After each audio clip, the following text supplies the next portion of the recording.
Hello everyone, welcome back to my channel IQ institute of science.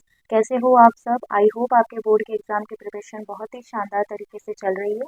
आपकी इसी preparation को power dose देने के लिए एक बार फिर हाजिर हूँ आपके सामने एक नए चैप्टर के साथ। ट्राइंगल ट्राइंगल के अंदर हम वो इम्पोर्टेंट टॉपिक कवर करेंगे जिनमें से हर साल क्वेश्चन पूछे जाते हैं। आपको ट्राइंगल चैप्टर को कम्प्लीटली पढ़ने की कोई ज़रूरत नहीं है। आज हम वही इम्पोर्टेंट क्वेश्चन डिस्कस करेंगे जो आपके बोर्ड एग्जाम में 100 to 100% आने वाले हैं। तो वीडियो में लास्ट तक बने रहना। आपको वीडियो के लास्ट में वो इम्पोर्टेंट क्वेश्चंस बताए जाएंगे। साथ में ही मैं आपको 3 या 4 टाइप के क्वेश्चन बताऊंगी जिनमें से हमेशा बोर्ड एग्जाम में क्वेश्चंस आते हैं। तो चलिए स्टार्ट करते हैं चैप्टर। सबसे पहले देखिए, हमारे जो इम्पोर्टेंट टॉपिक होने वाले हैं वो है समरूप आकृतियाँ, सर्वांग सम आकृतियाँ, आधारभूत अनुपातिकता प्रमेय जिसे थेल्स प्रमेय भी कहा जाता है, बेसिक प्रोपोर्शनलिटी थ्योरम बीपीटी। तो ये जो हमारे 3 टॉपिक हैं इन्हीं से रिलेटेड हम क्वेश्चंस करेंगे। क्वेश्चन करने से पहले हम इन तीनों टॉपिक की डेफिनेशन को डिस्कस कर लेते हैं। समरूप आकृतियाँ क्या होती है? ऐसी आकृतियाँ जिनमें आकार समान हो लेकिन माप समान होना आवश्यक नहीं है। यहाँ आप तीनों डायग्राम देख सकते हैं। ये तीनों डायग्राम आपस में क्या है? समरूप है। क्यों है? क्योंकि दिखने में एक जैसे हैं लेकिन इनका मेजरमेंट सेम हो ये कोई जरूर नहीं है। अगर अगर कोई भी वस्तुएं या 3 वस्तुएं जितनी भी आकृतियां होती है, अगर वो दिखने में समान होती है तो आज से ऐसी आकृतियों को कहा जाता है समरूप आकृतियां। यहाँ पे आप 3 सर्कल देख रहे हो, तीनों की साइज डिफरेंट डिफरेंट है लेकिन ये दिखने में क्या है? तीनों सर्कल है, वर्त है, इसलिए ये आकृतियां भी क्या होगी? समरूप। तो समरूप आकृतियां क्या होती है? ऐसी आकृतियां जिनका आकार समान हो लेकिन माप समान होना आवश्यक नहीं है, उन आकृतियों को कहा जाता है समरूप। अगला जो हमारा टॉपिक है वो है सर्वांग सम आकृतियां। ऐसी आकृतियां जिनमें आकार व माप दोनों का समान होना आवश्यक है। आपने 2 आकृतियां ली है, अगर वो दिखने में समान है और जब आपने उनका मेजरमेंट किया, उनको मापा तो उनका माप भी समान है, तो वो दोनों क्या होगी? सर्वांग सम आकृतियां होगी। यहाँ आप देख सकते हो ABC और PQR दिखने में भी सेम है और इनका मेजरमेंट भी सेम है। जब एक आकृति दूसरी आकृति पर अध्यारोपित हो सके पूरी तरह से, या एक आकृति या दूसरी आकृति को पूरी तरह से कवर कर लेती है, ढक लेती है, तो ऐसी आकृतियां सर्वांग सम आकृतियां होती है। यहाँ पे ये भी सर्वांग सम आकृतियां हैं। जब 2 आकृतियां सर्वांग सम होती है तो उन दोनों आकृतियों को जब लिखा जाता है तो इस तरीके से उसका साइन होता है जिससे ये प्रूफ होता है कि ये वाली आकृति और ये वाली आकृति दोनों आपस में सर्वांग सम है। यहाँ पे दूसरा वाला जो डायग्राम है आप देख सकते हो, ये दोनों भी आपस में क्या है? सर्वांग सम है। अब देखते हैं आधारभूत आनुपातिकता प्रमेय क्या होती है, बीपीटी। किसी त्रिभुज की एक भुजा, ये हमारे पास एक त्रिभुज है और इस त्रिभुज की ये वाली जो भुजा है, इसके समांतर जब एक और भुजा खींची जाती है और वो भुजा अगर अन्य दोनों भुजाओं को समान भागों में विभाजित करती है तो ऐसी जो प्रमेय है वो क्या कहलाती है? वो बीपीटी कहलाती है, थेल्स प्रमेय कहलाती है या आधारभूत आनुपातिकता प्रमेय कहलाती है। दोबारा से समझिए, जब किसी त्रिभुज के एक भुजा, ये वाली जो भुजा है, इस भुजा के समांतर अगर एक और रेखा खींची जाती है तो ये जो रेखा खींची गई है ये इन दोनों भुजाओं को समान अनुपात में विभाजित करेगी। और जब समान अनुपात में विभाजित करेगी तब उसके लिए जो थ्योरम बनेगी वो देखिए, AD अपॉन BD और AE अपॉन CE, ये बन जाएगी इसकी थ्योरम। तो आई होप आपको ये थ्योरम समझ में आई होगी। अब इन्हीं से रिलेटेड हम कुछ इम्पोर्टेंट टाइप्स के क्वेश्चन देखते हैं। हमारा जो पहला क्वेश्चन है वो है, किसी त्रिभुज PQR की भुजाओं PQ और PR पर क्रमशः बिंदु E और F स्थित है। निम्न स्थिति के लिए दर्शाइए कि EF पैरेलल है QR के। यहाँ हमें एक त्रिभुज का डायग्राम दे रखा है और उसके अंदर हमें मेजरमेंट भी दे रखा है कि ये वैल्यू आपको गिवन है। हमें ये प्रूफ करना है कि ये जो EF है, ये EF जो खींची गई है, क्या ये QR के समांतर है क्या? तो जब हमें बोला गया है कि EF QR के समांतर है, इसको दर्शाओ, तो उसको प्रूफ करने का सिर्फ एक तरीका है, बीपीटी थ्योरम। अगर बीपीटी थ्योरम इसमें अप्लाई करते हैं और ये सारी वैल्यू बीपीटी थ्योरम को फॉलो करती है तो ये ई एफ जो है क्यू आर के समांतर होगा, वरना नहीं होगा। तो चलिए देखते हैं क्या ये बीपीटी थ्योरम को ये सारी वैल्यू फॉलो करती है या नहीं करती है। यहाँ पे जो गिवन है हमने सारी वैल्यू रख ली है कि पी की वैल्यू हमें 4 सेंटीमीटर दे रखी है, क्यू ई की वैल्यू हमें 4.5 सेंटीमीटर दे रखी है, पी एफ 8 सेंटीमीटर और एफ आर 9 सेंटीमीटर। ये सारी वैल्यू हमें इससे जो हमारे पास बीपीटी थ्योरम बनेगी उसमें रखना है। और एलएचएस और आरएचएस अगर इक्वल आ जाता है तो ये ईएफ जो रेखा खींची गई है ये क्यूआर के समांतर होगी। ये हमारे पास बीपीटी थ्योरम जो हमने फॉलो करवाई है उसका जो इक्वेशन बनी है वो हमने लिख दी है। अब हम सब में वैल्यू रख देंगे। तो पी की वैल्यू 4 है, ई क्यू की वैल्यू 4.5 है, पी एफ की वैल्यू 8 है और एफ आर की वैल्यू 9 है। अगर यहाँ नीचे से अपन डेसिमल को हटा देते हैं तो ऊपर क्या लग जाता है, जीरो लग जाता है। यहाँ पे हमने डेसिमल को हटा के ऊपर एक जीरो लगा दिया और ये पूरा का पूरा हमारे 5 के टेबल से कैंसिल हो जाएगा, क्योंकि 5 के टेबल में 40 आता है 8 टाइम और 45 आता है 9 टाइम। तो यहाँ आप देख सकते हो कि इधर भी हमारे लेफ्ट हैंड साइड में 8/9 है और राइट हैंड साइड में 8/9 है, मतलब दोनों साइड में वैल्यू सेम आ रही है। तो जब दोनों साइड में वैल्यू सेम आती है तो वो जो दी गई रेखा है ई एफ वो आपके क्यू आर के समांतर होगी। तो एल एच एस और आर एच एस दोनों बराबर हैं, अतः ई एफ समांतर होगी क्यू आर के। तो इस तरह के क्वेश्चन को आप ऐसे सॉल्व कर सकते हो। अगर आपको किसी भी क्वेश्चन में पूछा जाता है कि इस ईएफ को या क्यू आर समांतर है या नहीं है, या कोई भी आपको साइड दे दे और अगर समांतर करने के लिए पूछे तो आप उसमें बीपीटी थ्योरम लगाइए, उसके अंदर सारी वैल्यू को पुट कीजिए। पुट करने के बाद आपको देखना है कि left hand side right hand side के इक्वल है या नहीं। अगर इक्वल आती है तो जो साइड आपको प्रूफ करने के लिए बोली है कि समांतर है या नहीं वो समांतर होगी, और अगर इक्वल नहीं आती है तो समांतर नहीं होगी। तो अब चलते हैं हमारा दूसरा टाइप का क्वेश्चन कैसा होगा।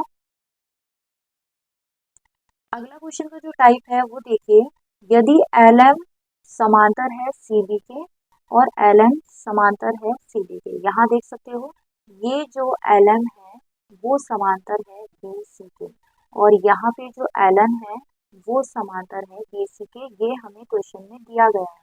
तो सिद्ध कीजिए कि A M upon A B is equal to A N upon A D.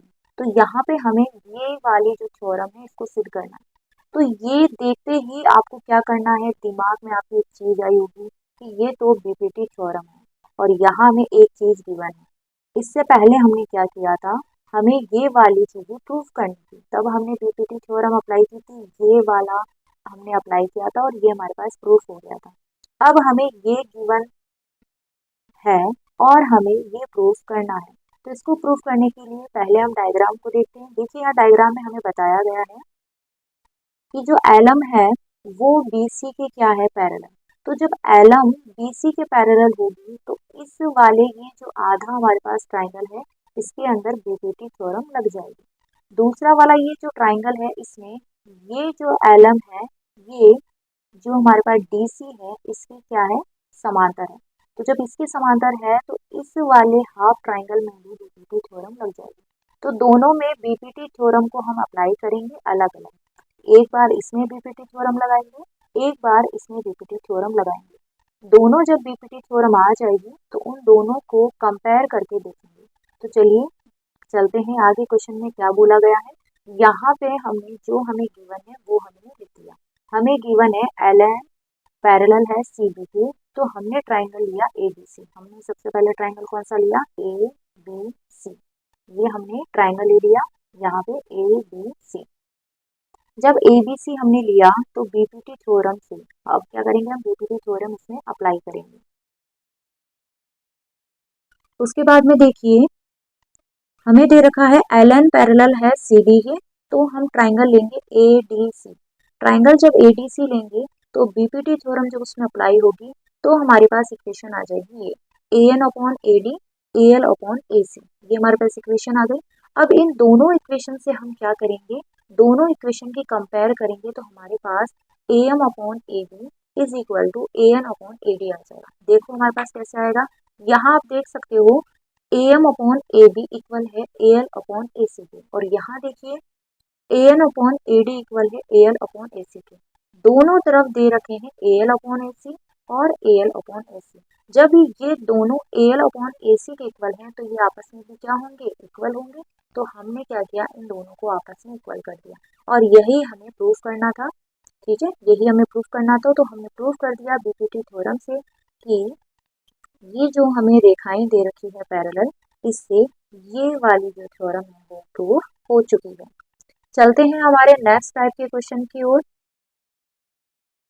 Question का अगला टाइप है, यदि ट्राइंगल ABE सर्वांग सम है। आपको वीडियो की स्टार्टिंग में बताया था कि ये वाला जो सिंबल होता है ये सर्वांग सम का होता है। तो जब ट्राइंगल AB सर्वांग सम है ट्राइंगल ACD के, तो दर्शाइए कि ADE ये समरूप का निशान होता है। अब सिंगल ऐसी कर्व वाली लाइन होती है तो वो समरूप की होती है, और उसके नीचे अगर डबल लाइन होती है ये तो वो सर्वांग सम होता है। तो सर्वांग सम हमें दे रखा है और हमें प्रूव करना है ADE समरूप है क्या त्रिभुज ABCD।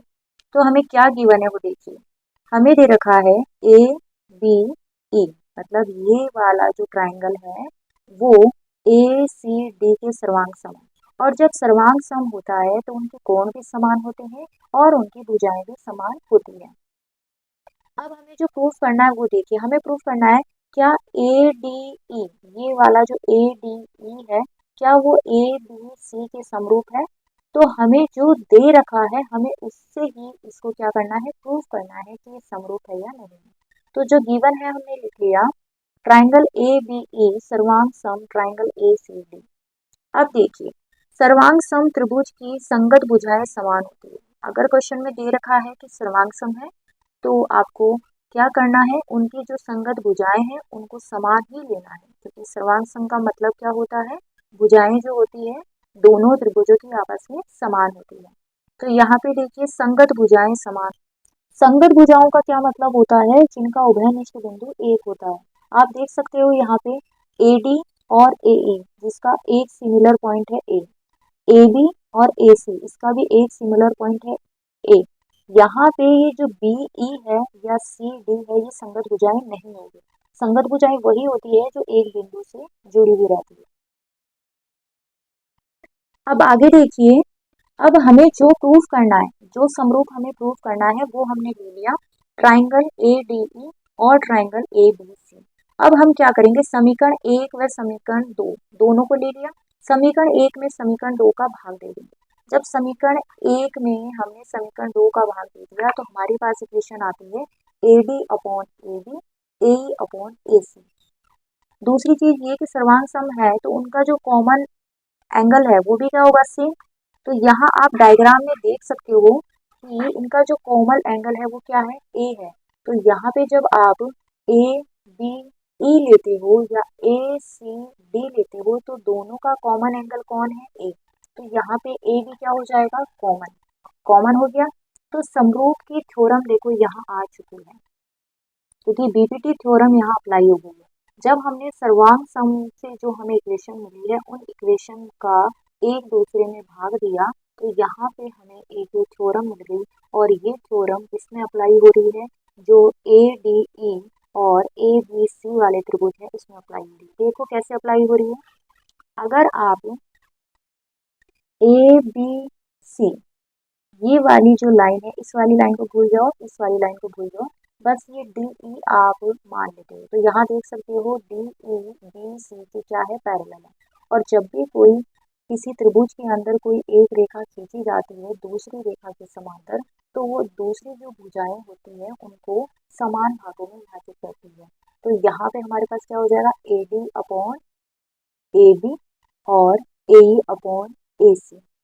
और यही थ्योरम किसमें बन रही है, यही थ्योरम इसमें बन रही है। तो हमने प्रूफ कर दिया, मतलब जब थ्योरम ही हमने प्रूफ कर दी बीपीटी वाली, तो ये प्रूफ हो चुका है कि आपका ADE समरूप होगा ABE के, ADE समरूप होगा ABC के।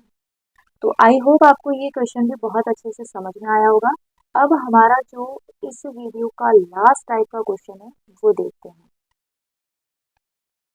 टाइप 4 जो हमारा क्वेश्चन है वो देखिए, एडी और बीएम त्रिभुज एबीसी और पीक्यूआर की क्रमश माध्यिकाएं हैं। यहाँ देख सकते हो एक ट्राइंगल है एबीसी, इसकी माध्यिका है एडी, और यहाँ पे जो ट्राइंगल है पीक्यूआर, इसकी जो माध्यिका है वो है पीएम। तो ये दोनों त्रिभुज हमें गिवन है और हमें ये दे रखा है कि जो एबीसी है वो पीक्यूआर की क्या है, समरूप है। यहाँ देख सकते हो ये साइन दे रखा है आपको, और ये साइन क्या बताता है कि ये वाला ट्राइंगल इस वाले ट्राइंगल के समरूप है। समरूप है, अब हमें क्या प्रूफ करनी है, थ्योरम प्रूफ करनी है, वो भी कौन सी, बीपीटी वाली। तो बीपीटी वाली थ्योरम को प्रूफ करना है, तो जो हमें गिवन है हम उसको सबसे पहले लिख लेते हैं कि हमें क्या चीजें गिवन है। हमें दिया गया है ट्राइंगल जो एबीसी है वो पीक्यूआर के समरूप है। हम जानते हैं कि समरूप त्रिभुजों की संगत भुजाएं क्या होती है, समानुपाती होती है। अगर हमें ये वाला ट्राइंगल और ये वाला ट्राइंगल दे रखा है कि समरूप है, तो देखो इसके अंदर क्या क्या सेम होगा। जो ए बी होगी वो पी क्यू के समान होगी, तो यहाँ मतलब ए बी का रेशियो और पी क्यू का मतलब ए बी और पी क्यू समान रेशियो में होगी, तो हमने यहाँ लिख दिया A B upon P Q. A C जो होगी वो पी आर के अनुपात में होगी, तो हमने लिख दिया ए सी अपॉन पी आर। उसके बाद में जो ये बी सी वाली भुजा है ये क्यू आर के अनुपात में होगी, तो यहाँ लिख दिया हमने B C upon Q R. ये हमें इस ट्राइंगल से पता चल गया, तो ये चीजें हमें गिवन है, हमने इसे इक्वेशन फर्स्ट मान लिया। जब कोई दो त्रिभुज आपस में समरूप होते हैं तो उनके जो कोण होते हैं वो भी समान होते हैं।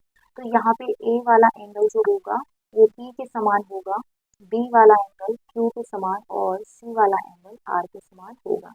तो यहाँ पे हमने वो भी लिख लिया जो हमें दे रखा है, एंगल ए एंगल पी के इक्वल है, एंगल बी एंगल क्यू के इक्वल है, एंगल सी एंगल आर के इक्वल है। अब देखिए हमें और क्या गिवन है, एडी माध्यिका बीसी को दो समान भागों में और पीएम माध्यिका क्यूआर को दो समान भागों में विभाजित करती है। तो आप इस डायग्राम में देख सकते हो कि जो एडी है, ये वाली जो एडी है ये बीसी को दो भागों में विभाजित कर रही है, बीडी और बीसी।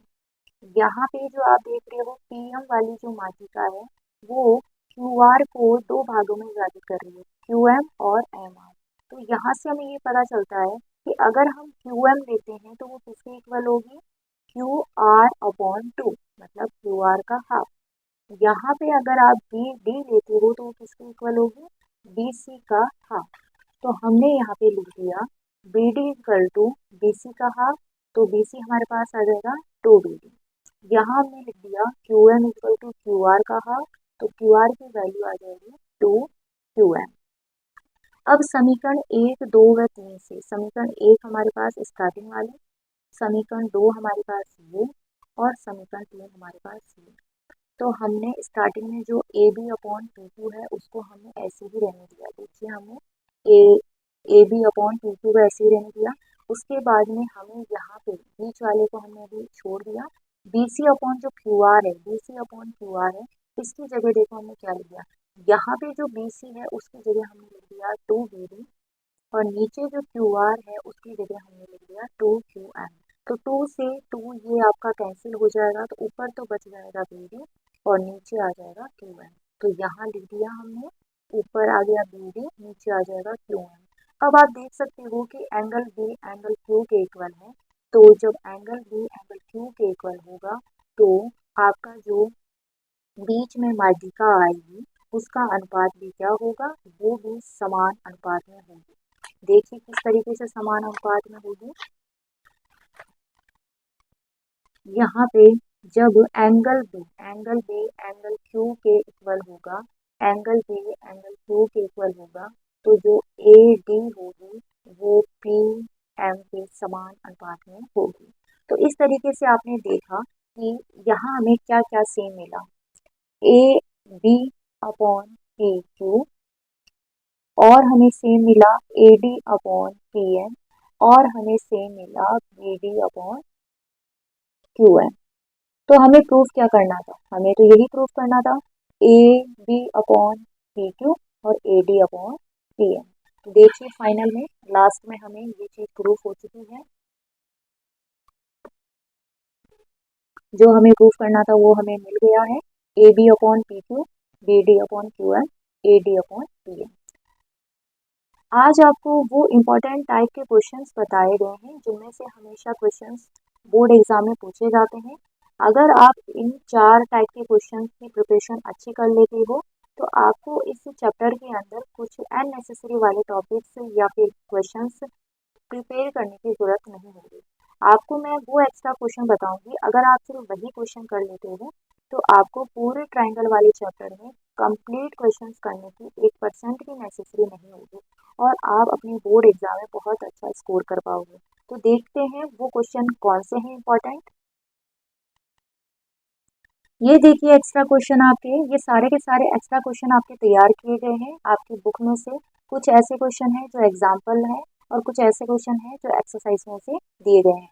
तो अगर मैं आपको questions number two number wise बताती जा रही हूँ और आपको इन क्वेश्चंस की प्रैक्टिस सेल्फ करनी है। अगर किसी भी क्वेश्चन में कोई भी दिक्कत आती है तो आप कमेंट में जरूर लिखिए, आपको उसका सॉल्यूशन प्रॉपर अच्छे तरीके से नेक्स्ट वीडियो में मिल जाएगा। तो देखते हैं हम कौन कौन से क्वेश्चन इंपॉर्टेंट हैं।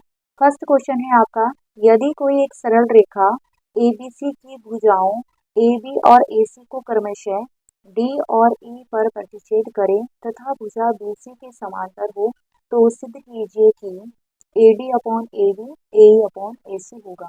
तो इसके अंदर आपको क्या करना है, एक डायग्राम लेना है और उस डायग्राम का नाम आपको रखना है ABC। ABC के अंदर जो BC वाली लाइन होगी, यहाँ पे आपको इस तरीके का एक डायग्राम बनाना है और इस डायग्राम के अंदर नाम आपको रखना है A, B और C और यहाँ पे एक लाइन ड्रॉ करनी है जिसको नाम देना है D और E। अब ये डायग्राम बनने के बाद तो आपके लिए क्वेश्चन और इजी हो जाएगा। आपको इसके अंदर बीपीटी थ्योरम अप्लाई करनी है, उसी के अकॉर्डिंग आपको सॉल्व करना है। ओके, कुछ चीजें आपको गिवन है और कुछ चीजें आपको फाइंड करनी है। अगला जो क्वेश्चन है वो देखिए,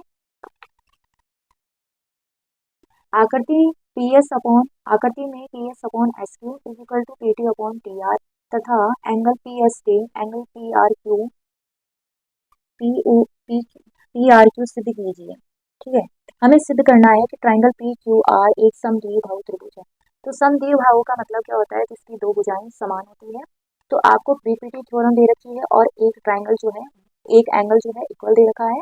तो आपको PQR को, जो आपके पास PQR है, इस पूरे को प्रूफ करना है क्या ये समद्विबाहु है। तो आपको समद्विबाहु त्रिभुज प्रूफ करना है।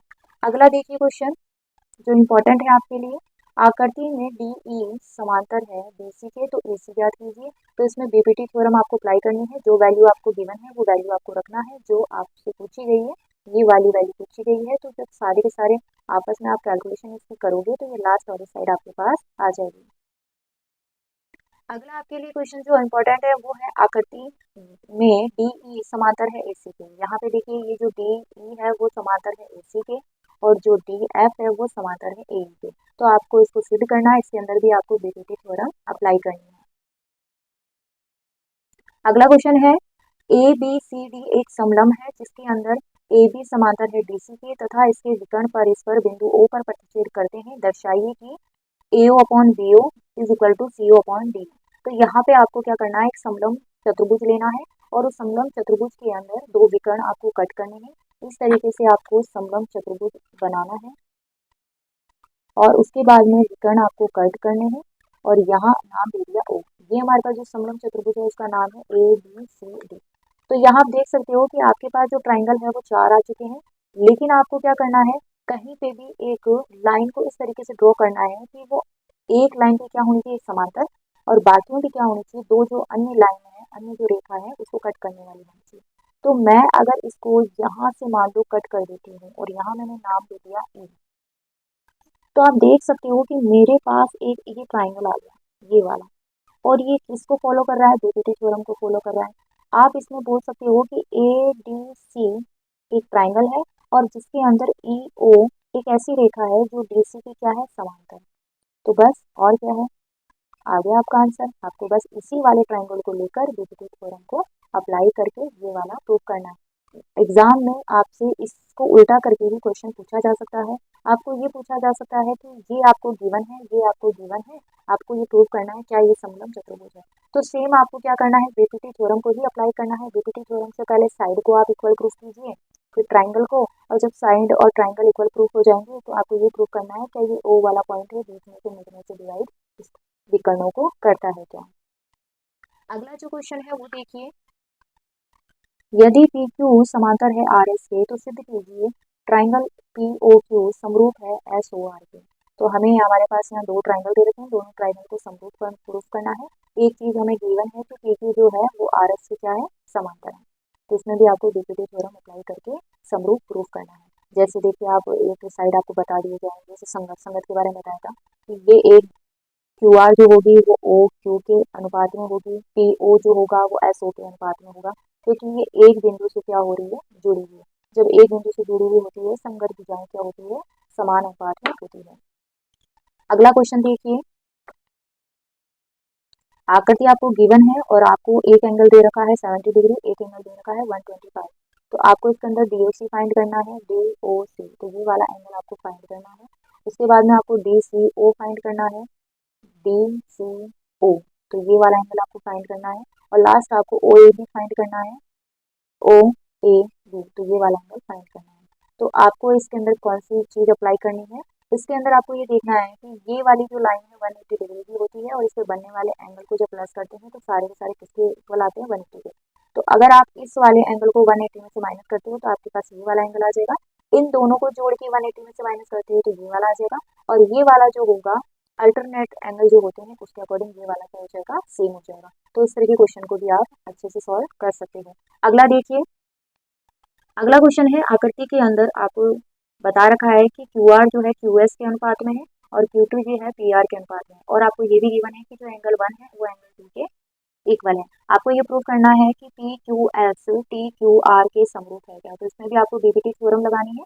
बीपीटी थ्योरम से आपको ऑल साइड इक्वल प्रूव करनी है, उसके बाद ये प्रूफ हो जाएगा कि ये वाला जो ट्राइंगल है वो इस वाले ट्राइंगल के इक्वल। अगला क्वेश्चन है, एक त्रिभुज एबीसी की भुजा बीसी पर एक बिंदु डी इस प्रकार स्थित है कि angle A D C angle B A C equal है। दर्शाना है कि C A square equal to C B dot C D. तो इसके अंदर एबीसी ट्राइंगल लेना है, उस ट्राइंगल के अंदर बीसी जो नीचे वाला जो आधार वाली भुजा होती है उससे एक बिंदु लेना है डी। अब आपको क्या करना है, तो बीच में से ए और डी को आपको मिला देना है, तो ए डी आपके पास क्या हो जाएगी, माध्यिका हो जाएगी। अब आपके पास में दो ट्राइंगल है तो उन दोनों ट्राइंगल आपको ऑलरेडी इक्वल दे रखे हैं। आपको ये प्रूव करना है कि सी ए स्क्वायर जो है वो C B dot C D के इक्वल है या नहीं। अगला जो आपके लास्ट क्वेश्चन है बहुत ज्यादा इंपॉर्टेंट, एडी और पीएम त्रिभुज एबीसी और पीक्यूआर की क्रमशः माध्यिकाएं हैं, जबकि triangle A B C D समरूप है ट्राइंगल पीक्यूआर के। तो सिद्ध कीजिए कि A B upon P Q और ए डी अपॉन पीएम। इस तरह का क्वेश्चन का जो टाइप था हमने कंप्लीट किया था, हमारा जो टाइप नंबर 4 था वो हमने कंप्लीट किया था। तो सेम जो टाइप 4 का हमने क्वेश्चन किया था उसी के अकॉर्डिंग क्वेश्चन होने वाला है आपका। तो आज हमने क्या किया, सारे के सारे जो जिस टाइप के क्वेश्चन थे उन टाइप को कंप्लीट कर लिया। साथ में ही आपको वो एक्स्ट्रा क्वेश्चन इंपॉर्टेंट बताई जो आपके बोर्ड एग्जाम में हमेशा पूछे जाते हैं। आई होप आज की क्लास आपको बहुत ही अच्छी लगी होगी। अगर आप इन इंपॉर्टेंट क्वेश्चन को कवर कर लेते हो तो आपको ट्राइंगल वाले चैप्टर में कोई प्रॉब्लम नहीं होगी। आप उन्हीं पे फोकस कीजिए जो आपके बोर्ड एग्जाम के रिगार्डिंग मोस्ट हैं। तो मिलते हैं नेक्स्ट वीडियो में एक नए चैप्टर के साथ। Thanks for watching my video.